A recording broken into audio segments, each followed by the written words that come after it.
So don't pay attention to that fake news, listen to me. I'm Gill.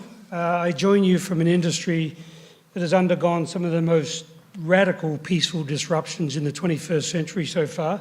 That's the news media industry. And I'm here to tell you that in my view, the news media industry hasn't been disrupted enough. Here's what we know.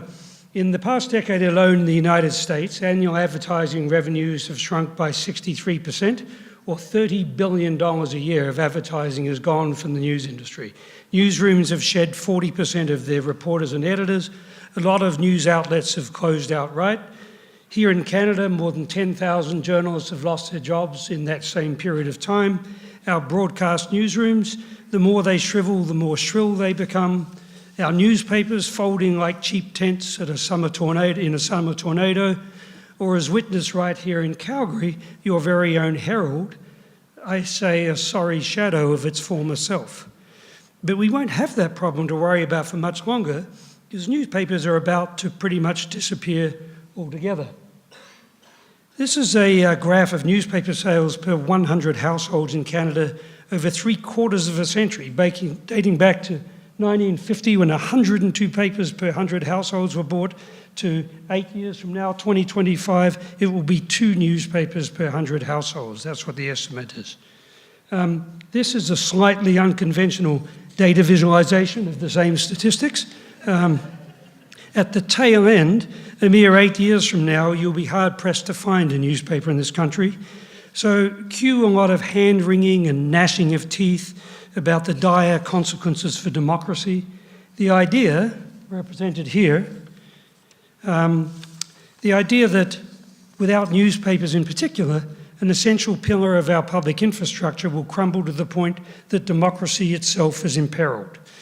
But I think that's actually a very lazy idea. It's one that I've been guilty myself of advancing, because it's an easy idea to sell, especially in the time of Trump. So here's a harder idea, a more disruptive idea, and actually here's 2 of them. 1, what if the democracy as currently practiced isn't actually worth saving in the first place?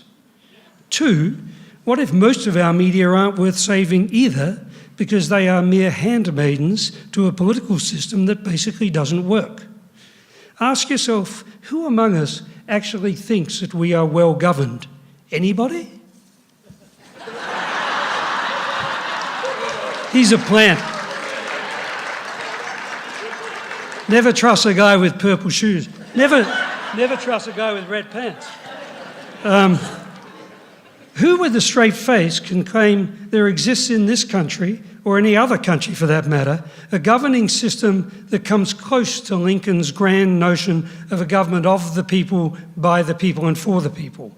I don't offer this up as out of any sense of partisanship. In Canada's recent history, we had Stephen Harper, who led a government so full of self-loathing that it seemed hell-bent on fulfilling Bertolt Brecht's subversive idea that the people have lost the confidence of the government has decided to dissolve the people and appoint another one. But Harper didn't quite finish the job, and we ended up electing a new government that is so full of self-love that it has convinced itself it is the people. So in Aeon magazine recently, Nicholas Tampio made a compelling argument that democracy, quote, requires, quote, treating people as citizens, that is, as adults capable of thoughtful decisions and moral actions, close quote. Instead, we mistrust our citizenry and we rely on an epistocracy, or rule by experts. Tampio says, in an epistocracy, a few people make all the decisions and everyone else might as well stay at home and watch television. In a participatory democracy, people exercise their civic muscles and become more thoughtful, involved in community affairs and passionate about making the world a better place. I think our civic muscles have atrophied in this country. Our fundamental operating system privileges the few over the many, the centre over the margins. In this growing axis of mistrust, our conflict-driven political processes seem uniquely unqualified to accommodate the will of the people. No one trusts the narratives peddled by Ottawa or Queen's Park or Victoria or Edmonton, and no one trusts the media that are echo chambers for conflict and dysfunction. Save the media? What for?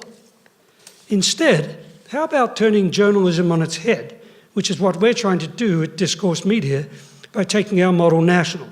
What if Canada had media that were optimised for trust, media based on deep listening, media whose fundamental role was deep community engagement, focused not just on systemic problems that divide us and force us into citizens that have and have not, but on solutions to those problems, solutions that our politicians cannot ignore?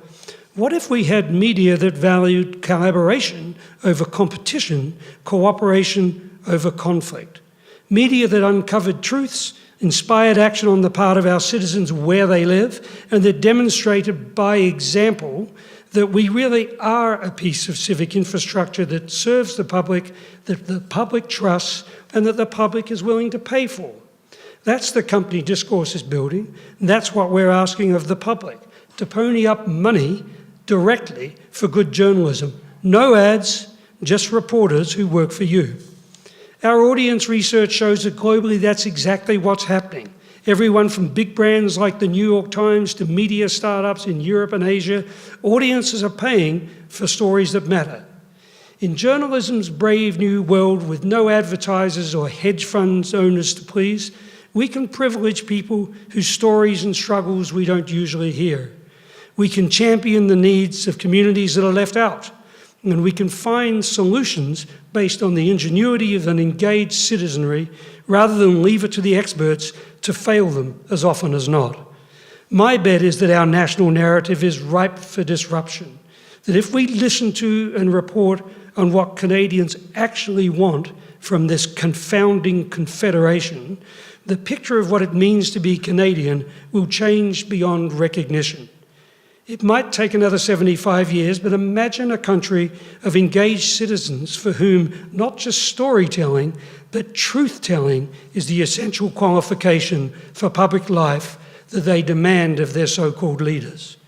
I imagine, for one thing, that a future Canada might draw heavily upon the wisdom and the stories of Indigenous peoples whose place in this country we've spent most of our modern history trying to erase. For Canadian media, there is no useful future in continuing to spin the fiction that is our skewed narrative of Canada today. Well, there's no business model in it anyway. But maybe, just maybe, journalism that is centred on deep listening and powerful truth-telling might speed the plough to another place, a place that John Ralston Saul calls a fair country. That's where I want to live. That's a place I want my kids to inherit. Thank you.